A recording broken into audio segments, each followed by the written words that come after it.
The UK Ministry of Defence has confirmed that British fighter jets flew their first sorties over Poland overnight as part of the Allied response to Russian threats in European airspace. 2 RAF Typhoons were deployed just hours after Russian MiGs appeared over Estonia with their transponders turned off. The Estonian Foreign Minister said the Russian incursions were a reckless and brazen attempt to intimidate the Baltic states. NATO will meet early next week to agree a further response, as Joe Inwood reports.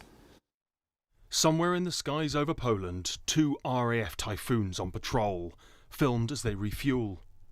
On the same day the British planes were in the skies, these images were taken, Russian jets over Estonia, in what's been called a brazen violation of their airspace.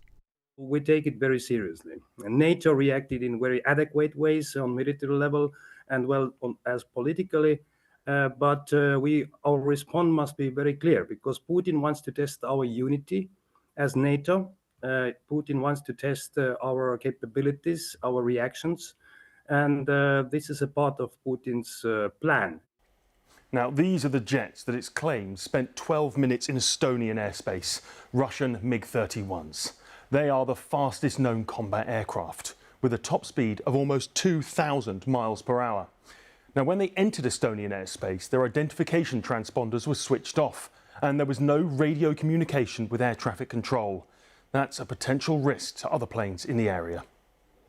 Speaking at a NATO event, the Czech president said the next time it happens, the plane could be shot down. I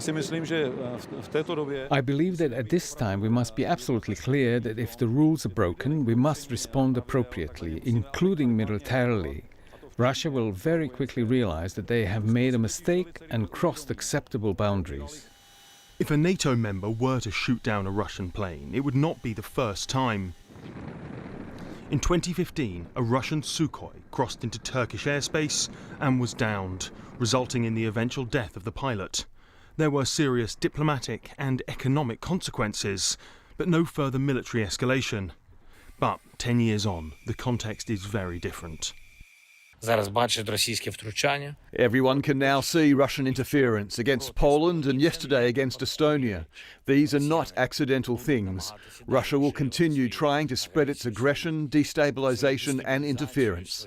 This is their system. This must be countered systemically and together. I thank everyone who is helping. These French jets have been deployed to Poland, part of Operation Eastern Sentry. NATO is bolstering its defences. Russia has denied there was any violation of Estonian airspace. They say their planes were on a pre-agreed route over international waters. But few in NATO will believe that. They see this latest incident as part of a growing pattern of crossing European borders and testing European boundaries. Joe Inwood, BBC News.